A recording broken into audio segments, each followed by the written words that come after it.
Alors, dans cette capsule, nous allons aborder la question grand 2, où nous allons traiter des questions QCM. Pour chacune des propositions numérotées de 1 à 4, il y a une seule suggestion correcte. Recopiez les couples 1, 2, 3, 4, 5 et 6 et adressez à chaque numéro la lettre qui correspond à la suggestion correcte. Bien évidemment, je vais vous lire la proposition et c'est à vous de trouver la réponse et nous allons répondre au fur et à mesure. Alors pour le numéro 1, le cliché suivant provient d'une cellule de drosophile 2n égale 8 chromosomes. Pour cette cellule, on peut affirmer que petit a, petit b, petit c ou petit d. C'est à vous. Alors la bonne réponse pour le 1, c'est le C. Il s'agit d'une cellule en provase 1 de méiose. Alors pour le 2, le schéma suivant correspond à une phase de la méiose d'une cellule, petit a, petit b, au petit c, au petit d.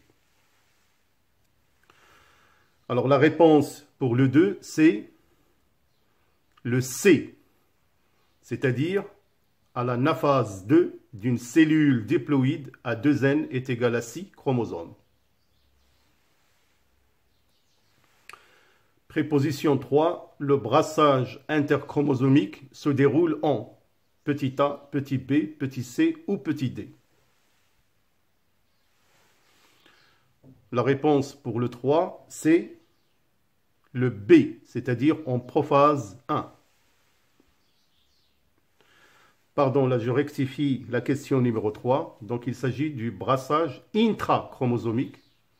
Donc ce n'est pas interchromosomique pour le 3. Le brassage intrachromosomique se déroule bien évidemment en prophase 1. Alors pour la quatrième proposition, le brassage interchromosomique se déroule en petit a, petit b, petit c ou petit d.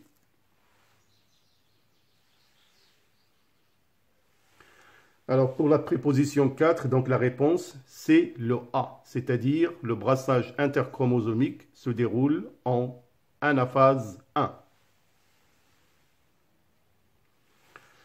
Pour la préposition 5, la division réductionnelle permet de réduire petit a, petit b, petit c au petit d. La bonne réponse est, c'est le A, c'est-à-dire la division réductionnelle permet de réduire le nombre de chromosomes.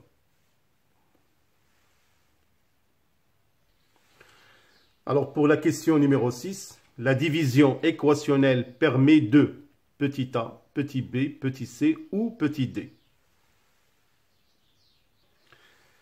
La bonne réponse pour le 6, c'est le D, c'est-à-dire la division équationnelle permet de réduire la quantité d'ADN et le nombre des chromatides. Alors pour la question grand 3, relier chaque étape, la méiose à la caractéristique correspondante. Recopier les couples 1, 2, 3, 4, 5 et 6 et adresser à chaque numéro la lettre correspondante. Alors là, vous avez les étapes de la méiose, l'anaphase 1 pour le 1, métaphase 1, prophase 1, anaphase 2, métaphase 2 et télophase 2. Alors les caractéristiques sont représentées par les lettres petit a, petit b, petit c, petit d, petit e et petit f. Donc c'est à vous de faire correspondre les numéros aux lettres convenables.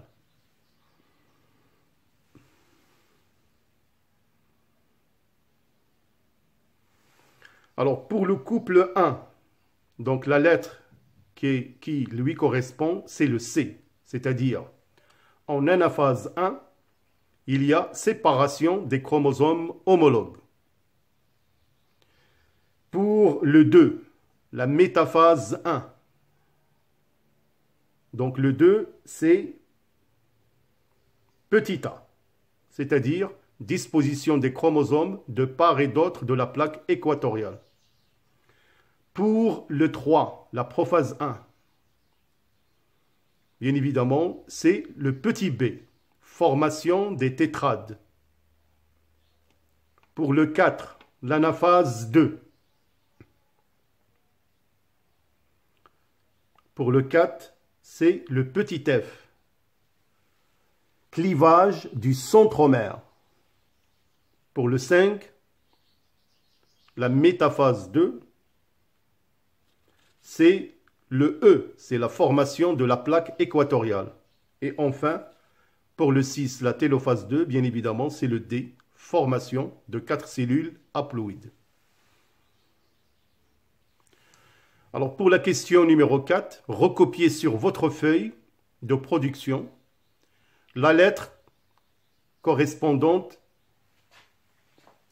à chaque proposition parmi les propositions suivantes, puis écrivez devant chaque lettre vrai ou faux. Alors là, vous avez des propositions que je vous laisse bien évidemment le temps de lire. Petit a, petit b, petit c et petit d. Donc dites si ces propositions sont vraies ou faux.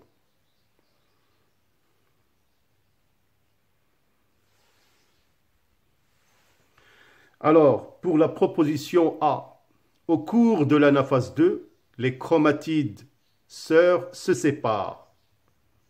Bien évidemment, c'est vrai. Pour le B, les allèles d'un gène sont au nombre de 2 dans un gamète. Bien évidemment, préposition, il est fausse.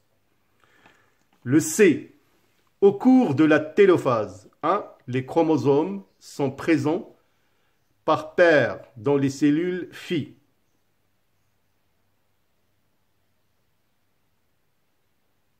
Bien évidemment, la préposition C, elle est fausse. Pour le D, une cellule A2N égale 6 chromosomes, bien évidemment, produit des gamètes à 3 paires de chromosomes non homologues. Bien évidemment, la préposition D, elle est fausse.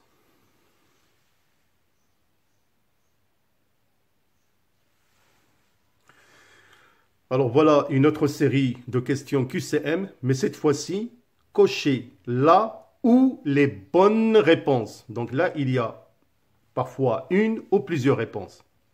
Alors la première question. Au cours de la fécondation, il y a. Donc c'est à vous de choisir la préposition petit a, petit b, petit c ou petit d. Alors, donc, pour la bonne réponse pour la préposition numéro 1, donc, c'est le C et le D, c'est-à-dire, au cours de la fécondation, il y a rétablissement de la diploïdie et un brassage interchromosomique. Donc, c'est ce que je vous ai montré dans le rappel que nous avons abordé dans la première capsule. Alors, notez une petite rectification aussi pour la préposition 1. Donc les réponses, il y en a 3. Donc c'est le A, fusion des gamètes et formation d'un zygote. Le C, rétablissement de la diploïdie et le brassage interchromosomique. Donc, préposition numéro 2, dans un cycle haplophasique. Donc, c'est à vous de choisir la préposition petit a, petit b ou petit c ou petit d. Alors, la bonne réponse, c'est le petit a et le petit b.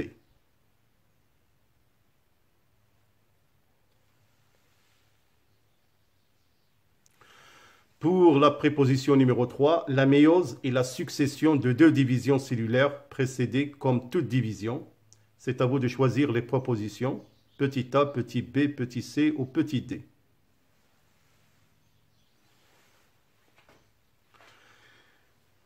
Alors, la bonne réponse, c'est le petit a et le petit c.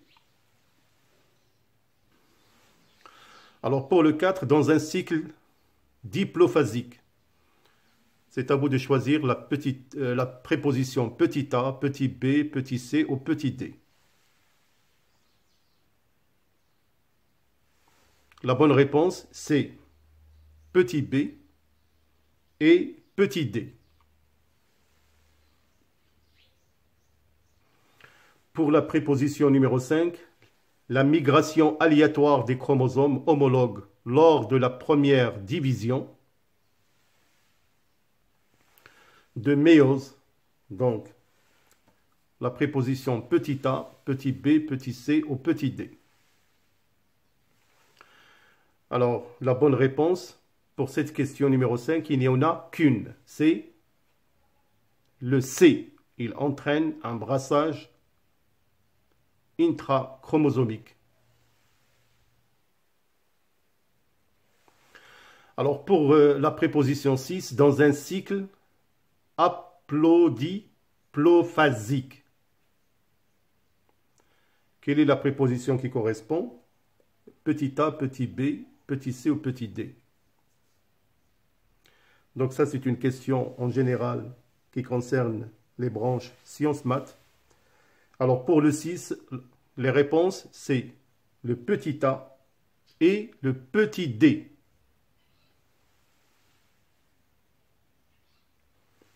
Alors pour le 7, un sporophyte donne, donc ça comme je vous ai dit, c'est une question spécialement pour les sciences maths. Donc quelle est la préposition vraie? Petit a, petit b, petit c ou petit d? Alors pour le 7, c'est le C, c'est-à-dire un sporophyte donne des spores haploïdes. Pour la question ou la préposition 8, un gamétophyte donne. C'est à vous de choisir petit a, petit b, petit c ou petit d. Alors la réponse pour le 8, c'est le A, c'est-à-dire il donne des gamètes haploïdes. Alors pour la dernière préposition, la fécondation. Est-ce petit a, petit b, petit c ou petit d?